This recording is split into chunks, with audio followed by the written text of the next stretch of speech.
All right, everyone. Can you guys hear me? Hello. Yes, sir. Okay, good. So I guess there are only three or four of you today. Anyway, let's get started. So today we'll be covering the head losses in pipe. I think last time someone has also asked to cover this topic. So wherever you have pipe flows and when the flow is viscous, uh, there is a loss of pressure difference because of this viscosity of the fluid. So you can think of it as friction in a fluid. So when we are talking about solids, when we are, let's say, dragging a box, we find that there is a frictional force acting opposite to the motion, and that is at the surface. Similarly, when there is flow fluid flowing through a pipe, just because of the viscosity of the fluid, you can have friction coming in, and we will not go into great details of this, but we will basically look at the formulas for friction in general flow, or specifically in laminar fully developed flow, and we'll see these through previous year questions again. So let's start, and this is from gate 2019, and the question is: water flows through two different pipes A and B of same circular cross section but at different flow rates. The length of the pipe A is 1 meter and that of pipe B is 2 meters. The flow in both pipes is laminar and fully developed. If the frictional head loss across the length of the pipes is same, the ratio of volume flow rate QB to QA is. So you will need to know when the flow is fully developed and laminar, this is the expression for your head loss. So this is your head loss. And basically this comes because of the pressure drop. So you will have some pressure drop, and that pressure drop is given by simply 32 mu v L over d square.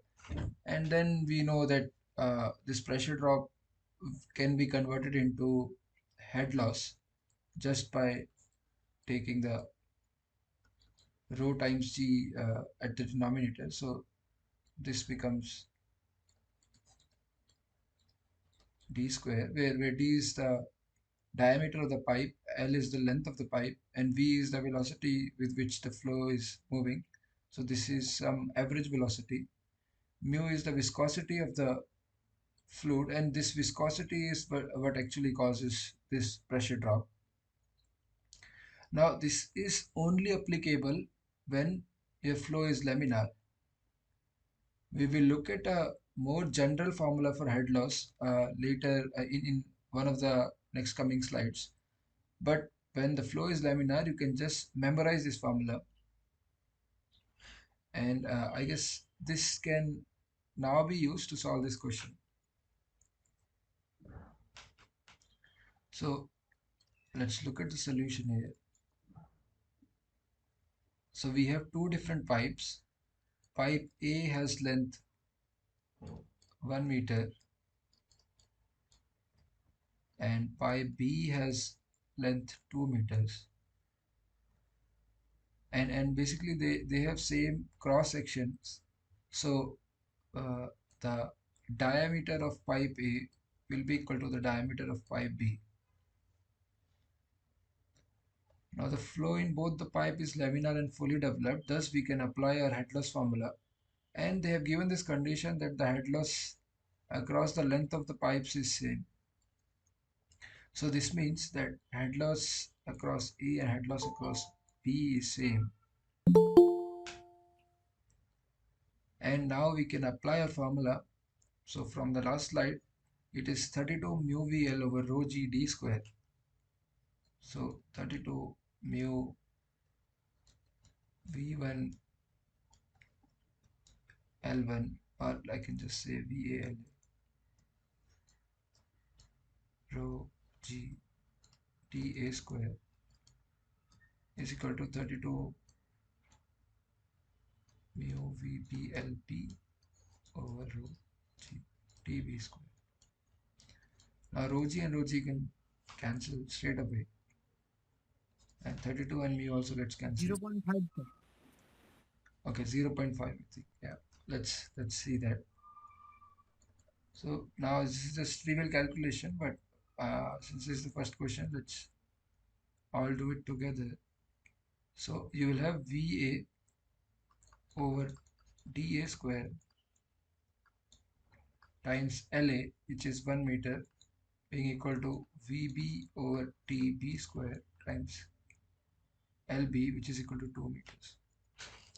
Now they are asking us to calculate the ratio of QB over QA, which is the flow rate. We already know that the flow rate can be converted into area times the velocity. So this will be AB times VB over AA times VA, where this capital A is the area of the cross section. Now this can be written in terms of the square of the diameter. So that is just pi by 4 d square. So pi by 4 d p square VB over pi by 4 d a square VA. So this pi by 4 and pi by 4 gets cancelled. And since dA and dB are same, so we can also cancel this. And then we are only left with VB over VA, which we can get from here. So VB over VA, since dB square and dA square are same, is just 1 by 2. So this will be again 1 by 2, or you can just say 0.5. So I think Avijit said 0.5, and this is right option.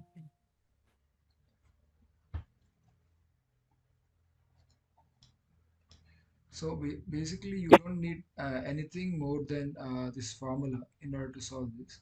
And I was going through a lot of questions from last previous years. Sir, sir, is that the Darcy-Weisbach formula, sir? Uh, yes, I don't know the name. I think you are right. I'm not sure if that is the correct name, but yeah, this is I'm one of the sure that. is it if it's either Hagen Poisili or the Darcy. Yeah, actually, in general, for head loss, we use Darcy-Weisbach Yeah, formula. so this is not in general, so this can't be Darcy in that case. Because see here the condition has already been applied that this is a fully developed flow. Okay, I'll just briefly tell you what the formula for general Mhm. yeah, so this might be your Darcy formula. So this is in general. This is the head loss in general. Okay, thank you, sir. Basically, it will be applied to laminar as well as turbulent turbulent flows. Only thing is this, so here you see all the other terms have the same meaning. So L will be the length of the pipe, V is your velocity of the flow, average velocity, G, okay, acceleration due to gravity, and D is the diameter of the pipe.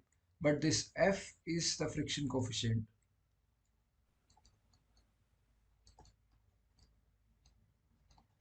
which varies for your laminar flow and turbulent flow. For laminar flow, you can get a nice expression in terms of the Reynolds number, which eventually leads you to have this simplification of the head loss.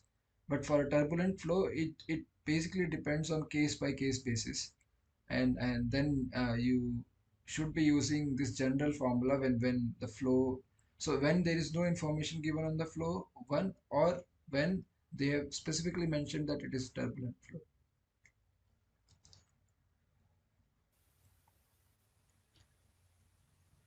Okay, let's now move on to the next one.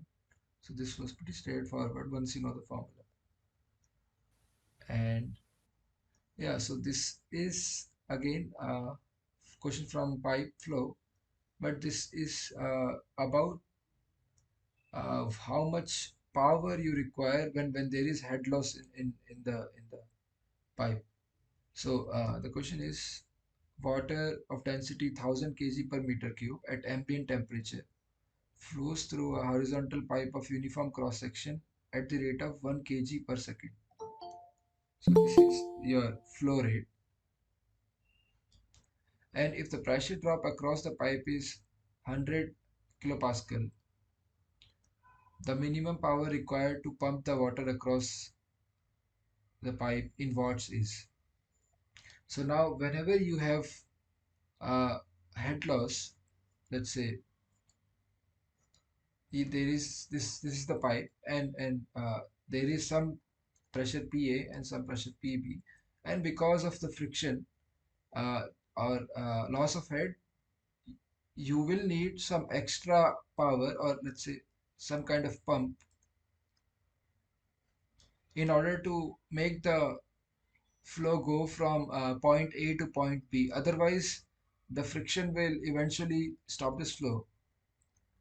So, in order to maintain this pressure head or pressure difference, you need to supply it some energy, and that is done through some kind of pump. And basically, that's what they are asking here. So, the amount of power which we have to supply through this pump in order to make up for this pressure drop, which is caused by friction. So the formula for this is again pretty straightforward. So here I have mentioned this. Oh, someone in the chat I think asked friction factor or coefficient of friction. So okay, uh, in so here the F is called the friction factor, and I think I should, yeah, change this and not call it friction coefficient, just friction factor. Yeah. So that is just a matter of terminology. But yeah, this is not called coefficient of friction. This is called friction factor F.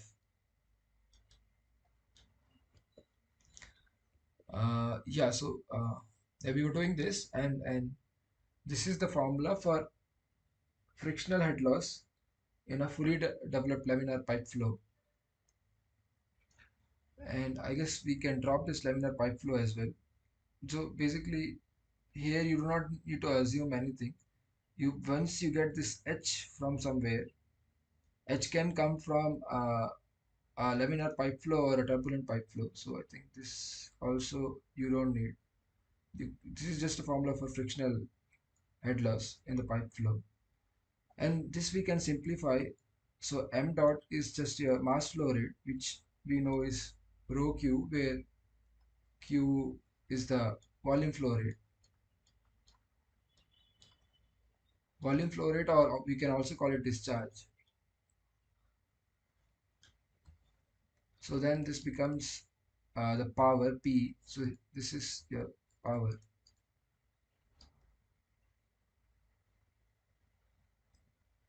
So power P is nothing but rho times Q times GH.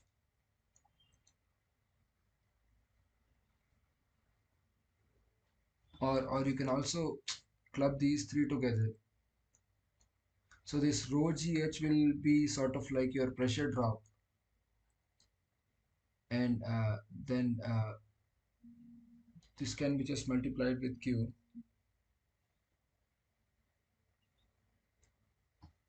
So now if you see, this formula is very similar to your actual power formula, where okay, let's make an analogy with systems which, so these, in terms of classical mechanics, you see that power is given by force time velocity. So here your force comes from your pressure drop, whereas the velocity comes from the flow rate, volumetric flow rate, or the discharge coming through the pipe. Right. So if we know this formula again, this It's is 99.9639 answer. yeah, yeah. So basically 100, right? So yeah, yeah. So okay, let's try to do this. This is rho kg per meter cube. The flow rate is given as, so this is Now this is given in terms of mass flow rate. So this is rho times q basically m dot, which is 1 kg per second, and then our delta p is 100 kilopascals.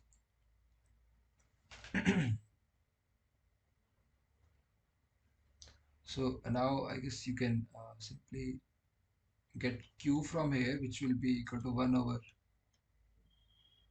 10 is to the power 3. This will be meter cube per second. And then this power we just saw was the pressure drop times q. And we make this analogy that this power is sort of similar to force time velocity. And from here we can see this is 100 into 10 is to the power 3, and then this q is 1 over 10 is to the power 3. So then your power is just simply 100 watts.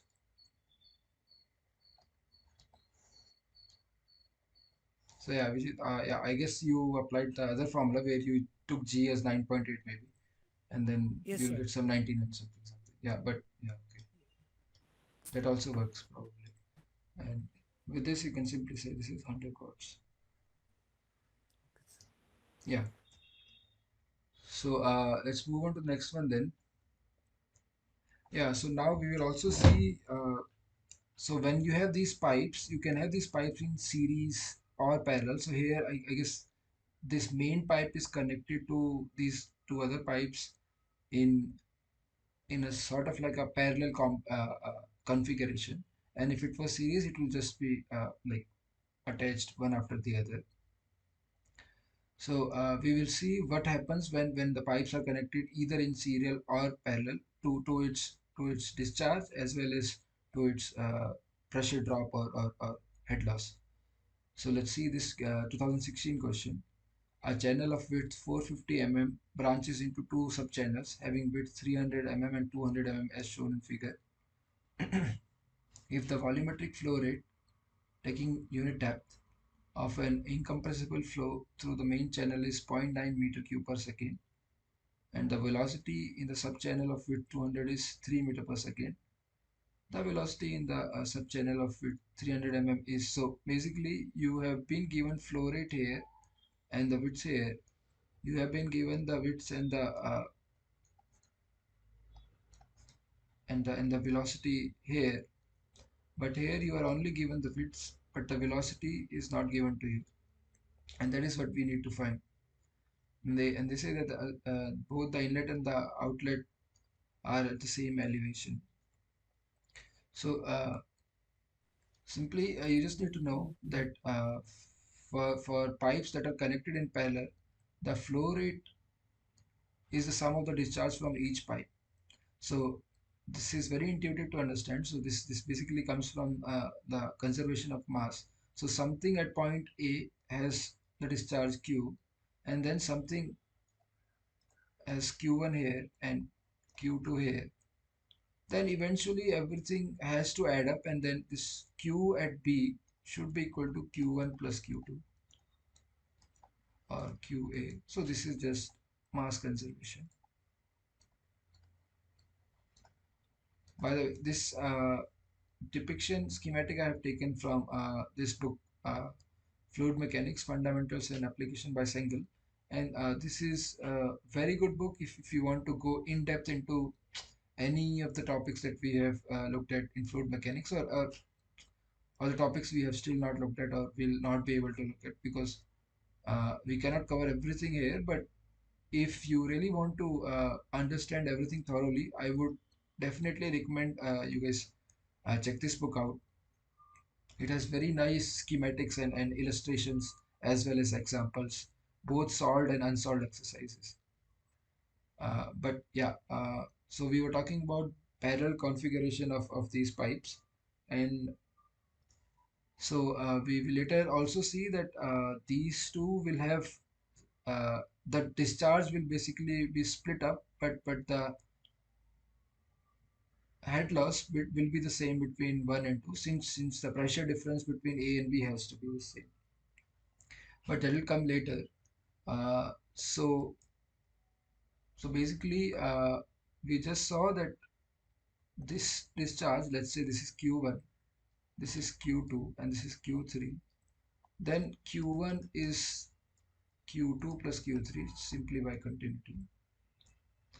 And so all the other things are known to you, and I'll give you guys, let's say, some 5 minutes, and you can solve me and tell me what the final velocity in this branch of the pipe will be. So I guess you guys all know how to change discharge into in the velocity form. So that will just be area times the velocity. And then there is only one unknown in this equation.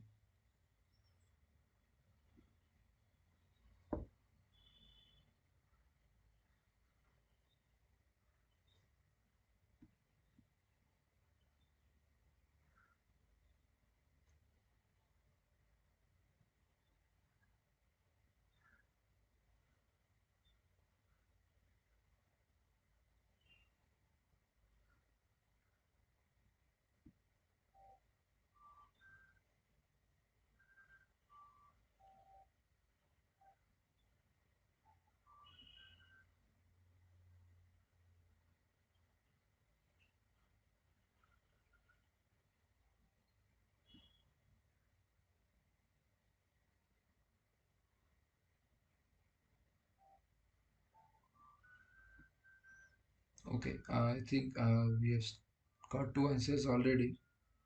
What about the others? One, sir. Okay, okay. Yeah, so I guess it's pretty straightforward. You just need to, so here for Q1, since you have been already given the discharge, you don't really even need to convert it into anything else. But here you can just say A2 V2 plus A3 V3. And here V3 is given to you. And since they have said this is taking unit depth, so then it turns into just width times 1 times V2.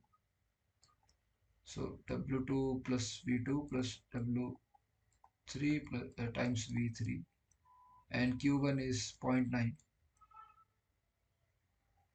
And from here, I guess you can just calculate V2.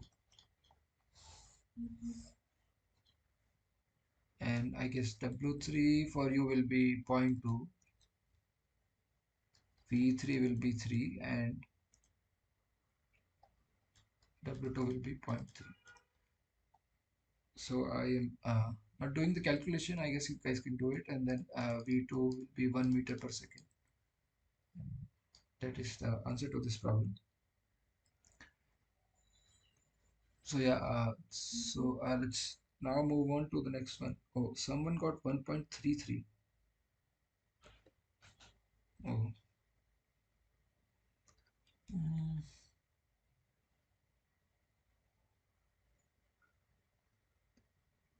Yeah, so how do you get 1.33? I think it should be 1, right?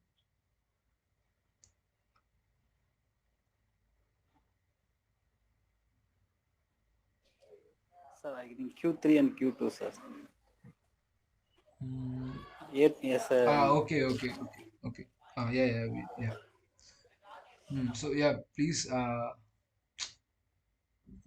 be careful when you do this calculation. Otherwise, so I guess if you do 1.33, it might not be within the range of that this thing in the answer key. So yeah.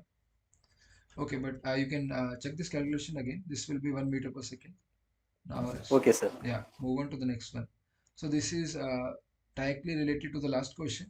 Now they're asking if three parallel pipes connected at two ends have flow rate Q1, Q2, Q3 and the corresponding frictional head loss HL1, HL2, HL3 respectively.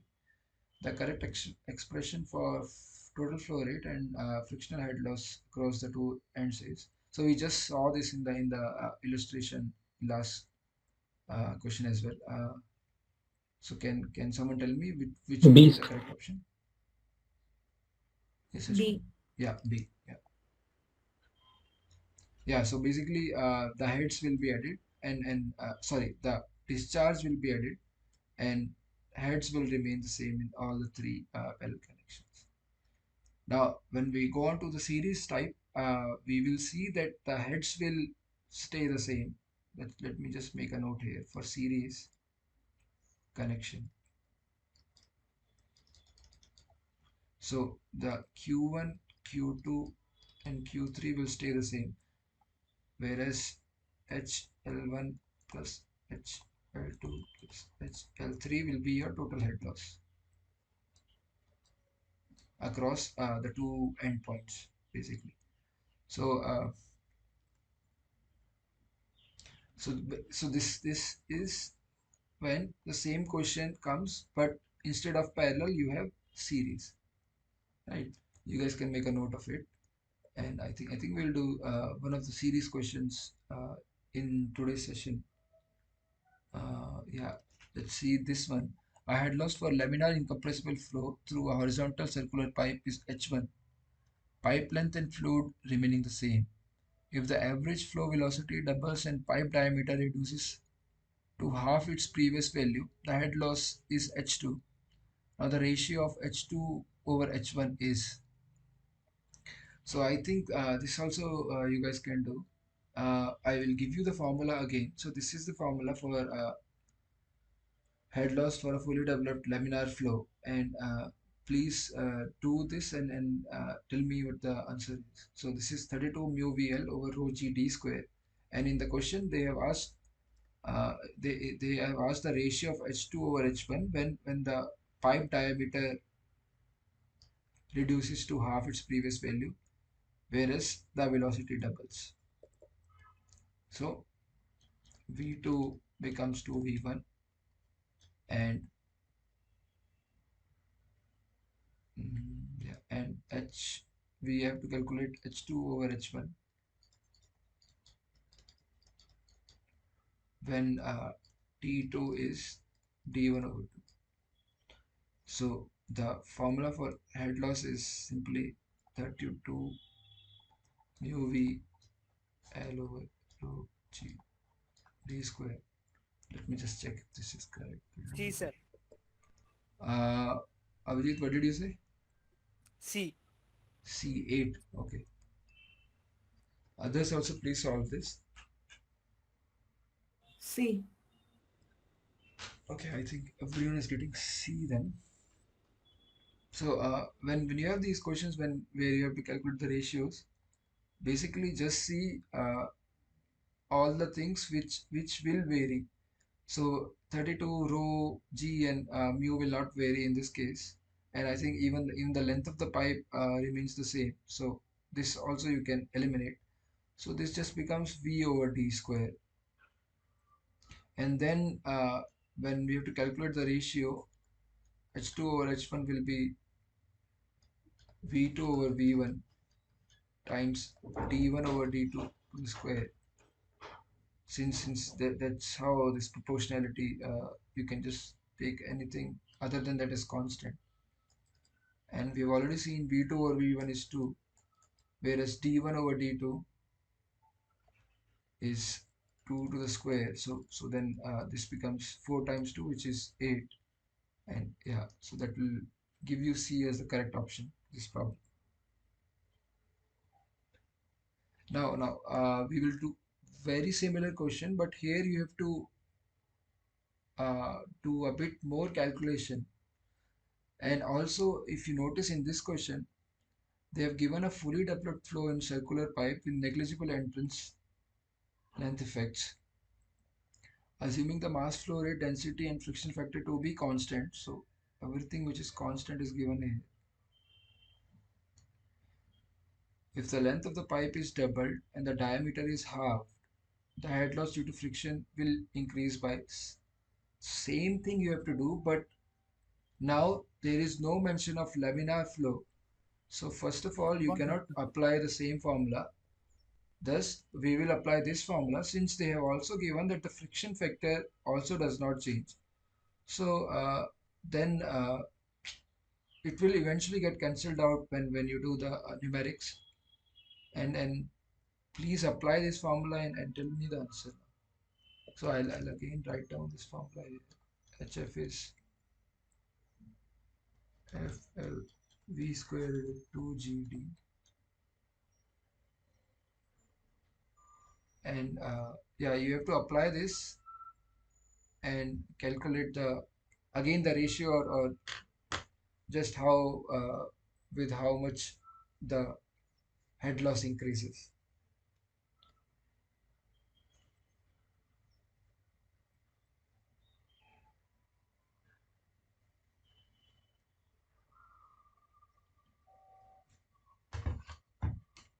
Four, no, sir. 4. Okay, let's see. What about others? D, sir. Hmm. D. So we are getting different answers this time. Let's see.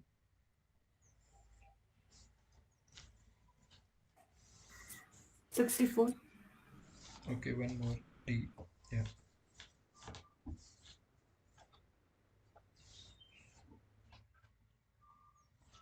What about the others?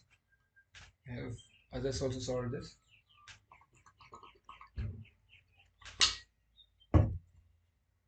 Sir, 64. Hmm. Okay, so I guess majority are agreeing on 64. And okay, we have one more with 4. So Ashwin, I think you missed something here.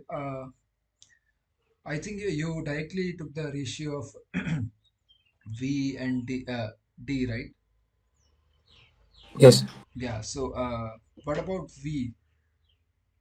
Because I don't think they say that velocities stay the same. So you cannot cancel that out.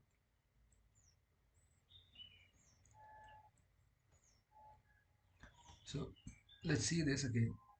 They say that frictional factor remains the same. So F is equal to F2, and mass flow rate remains the same. So Q1 is equal to Q2. Now this is important. This does not simply mean that V1 will be equal to V2, because in the question they have already given that the length is double and the diameter is half. So V1 equal to V2 coming from Q1 equal to Q2 only happens when the diameter does not change. Here we can see this will be pi by 4 T1 square V1 is equal to pi by 4 T2 square V2, and then I guess you can cancel out the pi by 4s. So then this just becomes V2 over V1 is equal to D1 over D2 to the square. And since this okay, let me just write it. D2 is just D1 over 2, so this becomes 4. Or basically the velocity is being quadrupled, and then you can again say HF is proportional to V square L over D. So then HF2 over HF1 will simply be V2 over V1 square L2 over L1 times D1 over D2. I hope this makes sense. Then simply you can say that this is 4 square. 4 square will be 16. And in the question they have given that L2 doubles, so this will be 2. And also the diameter reduces by half.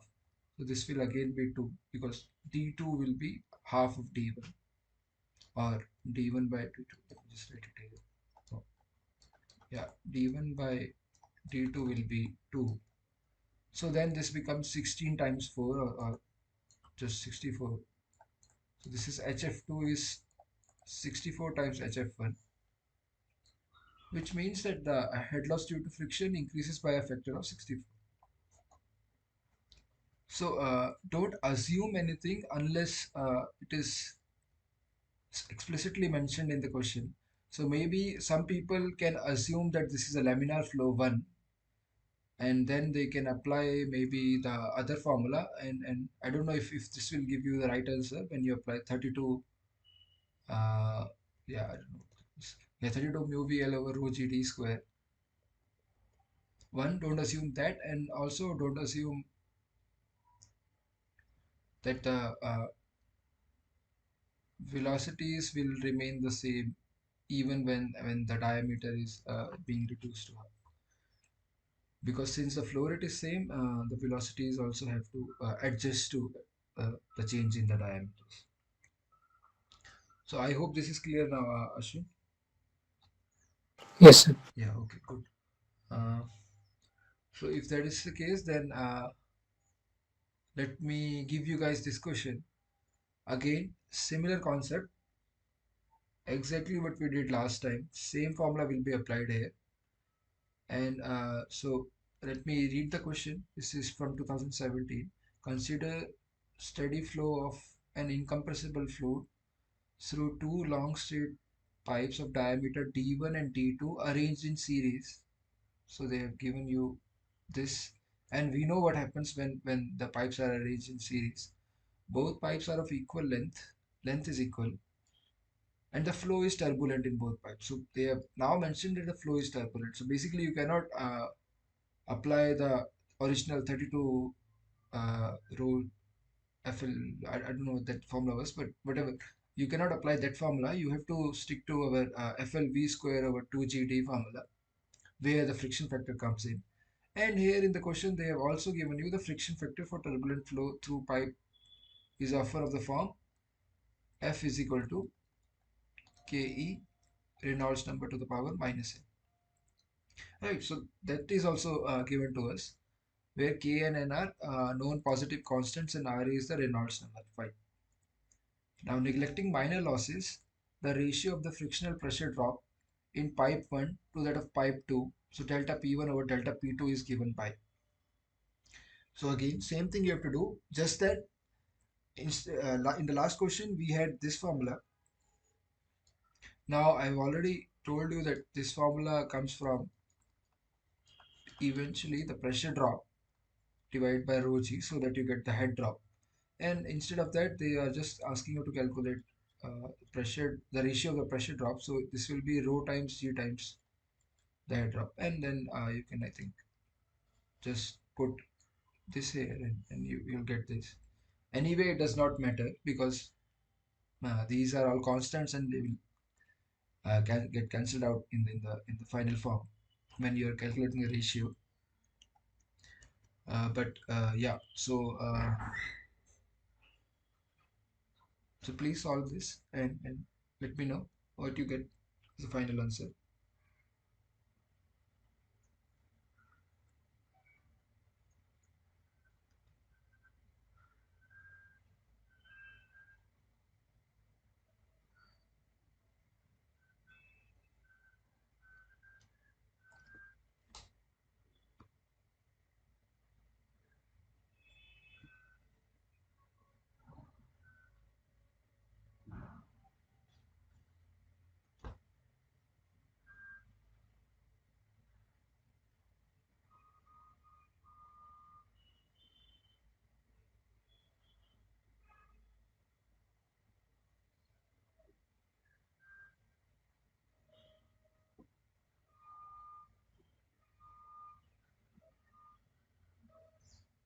So is it D? D. Okay. Let's see. Let others also solve it, and then we will see if it is indeed D or not.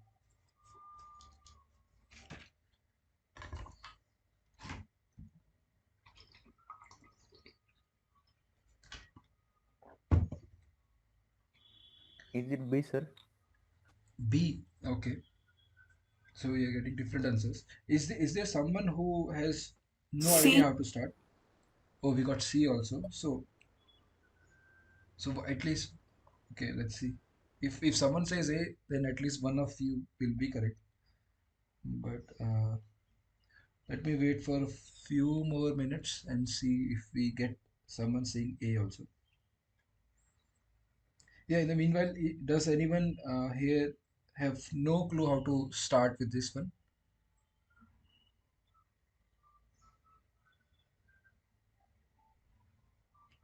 If that is the case, you can, I mean, just tell me. It's nothing to worry about. Basically, you just have to apply this formula. I'll put this formula on the screen again. I didn't get it, sir. Actually, Uh, Abhijit, so it's the same thing you did in the last question, right? So, sir. But oh, for pressure drop, actually during that portion, I didn't got it about the pressure drop. yeah, pressure drop is same. Okay, so this head loss comes from pressure drop only. So there is some friction which eats up some energy in the pipe, which is reflected in terms of the pressure drop, and then this pressure drop you convert into head drop. So I think when we do Bernoulli, we do this P by rho G. Uh-huh. So we Uh-huh, convert the got it. pressure into meters, right? So Uh-huh, similarly, uh-huh. we convert the pressure drop or head loss, pressure drop into head loss, and then we are saying in the question, since they are asking about the pressure drop, then we just multiply it with rho G. Yeah. So just try to put this into the formula and see. Okay, sir. Yeah, yeah. Sir, can I kindly ask about from the previous question? Yeah, sure. No, this one.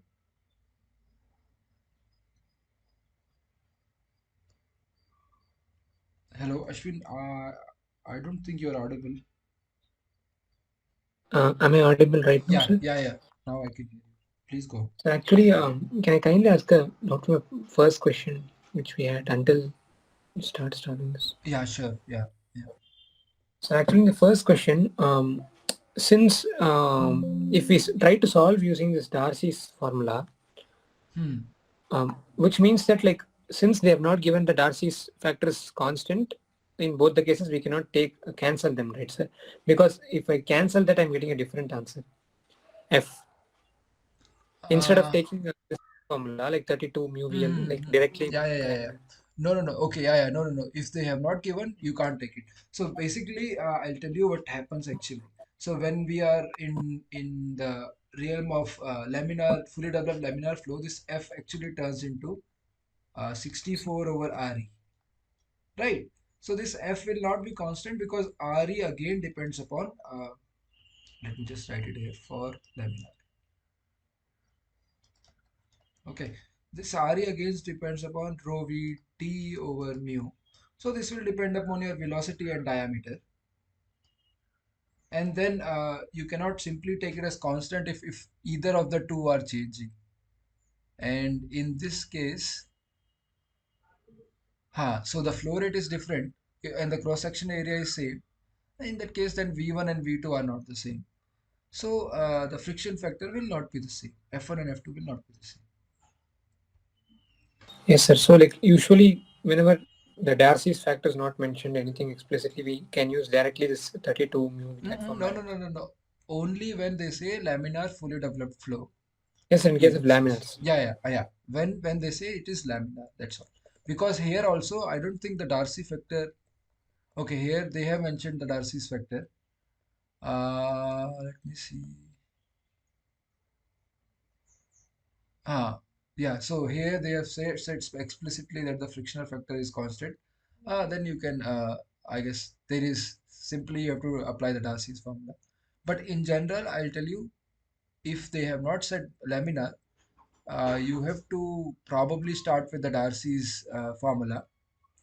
If you think that there is not sufficient information given, then maybe the best next course is to go with the other formula.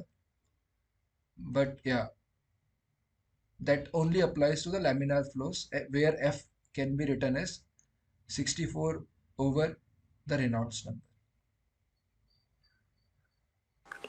Yes, sir. Yeah, okay. Yeah, I think so. This D, sir. B, D. okay, D. I think we have two with D here. Others, D2 by others. D1. Uh, so I don't see anyone putting anything on the chat. Come on, guys. Sir, pardon. It's not D. It would be A. It would be A, sir.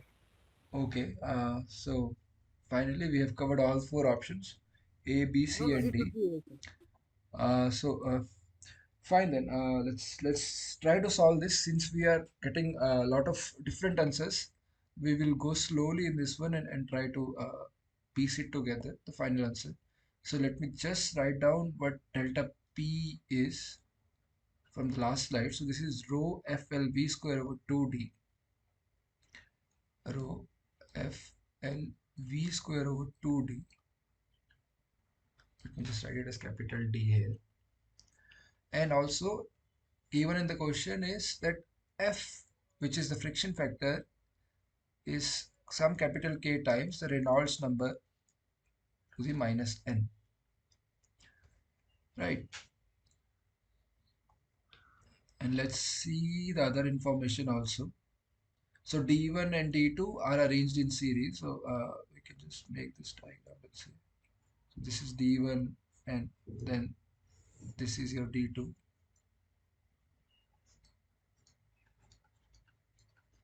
D1, D2. And they are of equal length. So this basically this is L1, which will be equal to, yeah, this length L2. So L1 is equal to L2, and D1 and D2 are not equal. That's why we have to find find the ratio between these two. Flow is turbulent, that we have already seen, and they are arranged in series as we have done here. So we know that Q will be equal to Q1 plus Q2, right?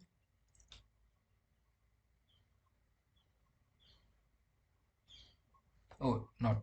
So this is not right. Basically, since they are in series, then Q1 will be equal to Q2. So yeah, flow through this and flow through this will be the same.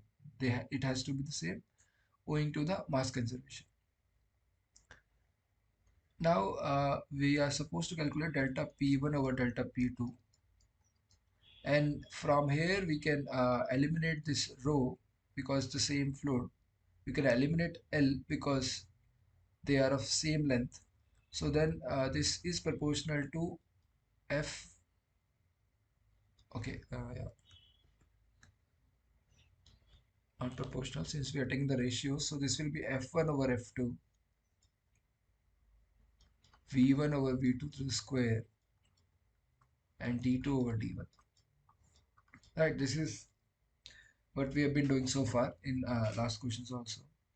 Now our job is just to get the ratios of these things. So this one we will leave untouched because in the end everything has to be explained in terms of d2 by d1. Now let's try to look at v1 by v2, again applying continuity. Since q1 is equal to q2, this means that pi by 4 d1 square v1 is equal to pi by 4 d2 square v2. So this and this gets cancelled, and then v1 over v2 can be written as d2 over d1 to the square. So this also we got. Now what is left is to get f1 over f2. Okay, so yeah, let's try to do it here. F1 over f2 will just be k times Reynolds number to the minus 1 n re1 over k times Reynolds number 2 to the minus n. So this can be written as re1 over re2 raised to the power minus of n. Now Reynolds number, we already know the formula, so that is rho times v1 times d1 times mu1 over rho v2 d2 over mu2, and since mu1 and mu2 are same because this is the same fluid and rho's are also same, so then this becomes okay, maybe I'll have to write minus n on top of this. So this is v1 over v2 d1 over d2 raised to the power minus n. But we have already seen that v1 over v2 is d2 over d1 square. So V1 over V2 we can write this as D2 over D1 square, and this is D1 over D2, and this is whole raised to the power minus 1. So this square, since you can cancel one of these, you can just write it as D2 over D1 raised to the power minus 1. And I hope this step makes sense. And then once you have this, you can put everything on this formula. So F1 over F2 we just found is D2 over D1 raised to the power minus n, and V1 over V2 is just D2 over D1 square, and this is just D2 over D1.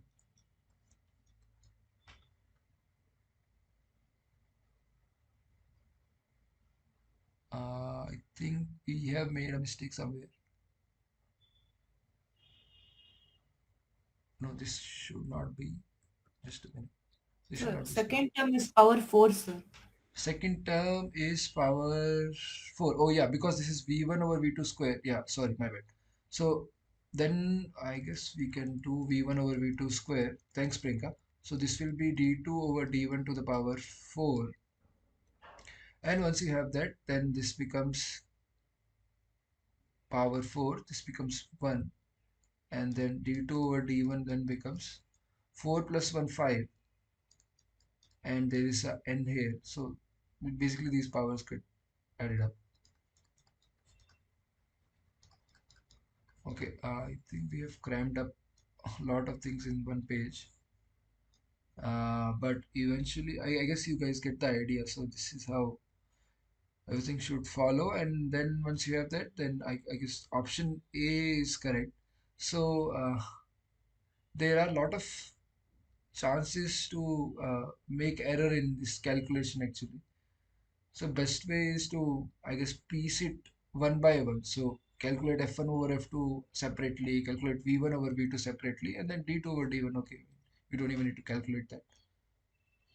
And then you will probably, hopefully not make a mistake once you are doing it term by term. But is this clear? Yes, sir. Yes. Okay. So yeah, I guess yeah, that's all I had in terms of in terms of head loss and pipe losses. There might be few questions which probably I have missed, but more or less you can solve all of these using these two formulas. That's all. And if they ask you, they'll just ask you about these ratios and what kind of changes will the frictional factor have, or the head loss have if you double the diameter, double the length, double the flow rate, and all those things. Just need to remember what happens when you have pipes connected in serial and pipes connected in parallel. Okay, and so this is one homework question I wanted to give you guys. I'll just read this question out and tell you how you can solve this, and then maybe in the next class we can discuss it if you guys are having trouble solving this one. This is from GATE 2020. Consider steady viscous fully developed flow of a fluid through a circular pipe of internal diameter t. We know that the velocity profile forms a paraboloid about the pipe center line given by this expression. So V is sum minus C R square minus capital D square by 4, where capital D is the diameter of this pipe and this R is variable here. So this is like a variable which goes from the center line till its maximum radius, capital R. And that's how you trace this parabolic velocity profile. Now the rate of kinetic energy at the control surface AB as shown in the figure is proportional to d raised to the power n. The value of n is. So I guess one thing you need to know to solve this is the rate of kinetic energy, and it is pretty straightforward. So this Ke uh, we know is half mv square. So the rate, which will be Ke dot, will just become half m dot v square, where again m dot is just your rho times the discharge, and this discharge you can again write as area times velocity, so velocity times area. But since this velocity varies with respect to it varies radially with respect to this r, you can take some small elemental r, like small elemental this thing, and say that this is rho v, and the 2 pi r dr, basically that will be this dA.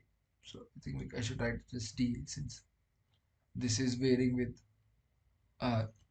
And once you have that, then you have m dot is being equal to rho v 2 pi r dr.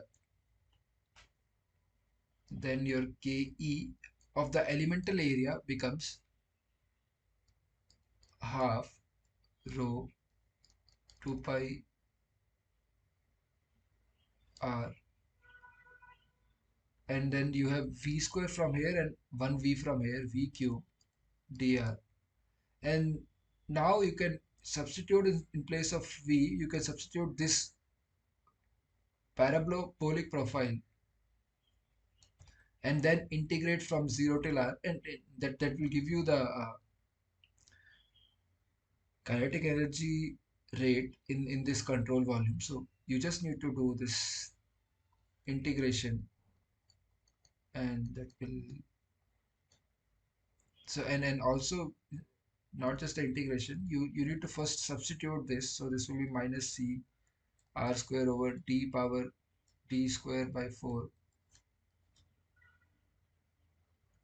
and then this whole raised to the power cube, because you have velocity cube here, and there will be a r outside, this is that r dr, and this whole of this gets integrated from 0 up until capital R, or you can just say d by 2 also, because in the end you need everything in terms of d raised to the power n.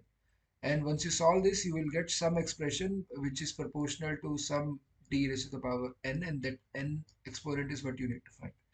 So I have given you enough hints. Please try this one. And so this is just a matter of doing integration now. But yeah, we will discuss this in the next class. Sir? Mm, yeah, please, Ashwin, tell me. So actually, generally the formula, as you told, is half m dot into v square. No, sir. So like, why can't we directly like, usually we would do substitute the v value directly in this, no, sir? Like, because the rho is not mentioned constant explicitly, so we can, how can we like think of this, like, because usually whenever we find an expression for velocity, we can directly substitute it here itself, no, sir, in the step 2 itself. Step 2 is this one. Yes, sir. Yeah, but the velocity varies with r, right? And m Yes, dot. sir. Like, yeah, that m dot you have resolved into rho and q. Yeah. So okay, whenever it comes to fluids, m dot has to be resolved into rho and q, because there will be a density and there will be a flow with which flow discharge flow with which it is moving along. And so in this question, actually they have not mentioned this is incompressible fluid, but I guess you can take that as it is, because if it is not incompressible, then you cannot just write it as rho VDA, because then rho also can change. But this is sort of a general formula when we are talking about fluids and control volumes. In solids, you don't have to write this rho and q, because okay, there is no flow rate, because the solid does not flow. It acts as a rigid body which has a rigid body motion. But here you take a control volume and you see what is coming inside the control volume and what is going outside the control volume. And this coming inside, going outside business is governed by this Q, the discharge rate. Sir, unless and otherwise it is a solid, we cannot use directly No, no, m no, dot no, v no, square. no, no, no. For the case of fluids, never use it directly. And I guess in at this level, this row will more or less not change. I don't think there will be many questions from compressible flow. So m dot eventually boils down to Q, which is volumetric flow rate or discharge Yes. rate. Okay. Yeah. Yeah. So I think this is it for today's session. Yeah. Let me check.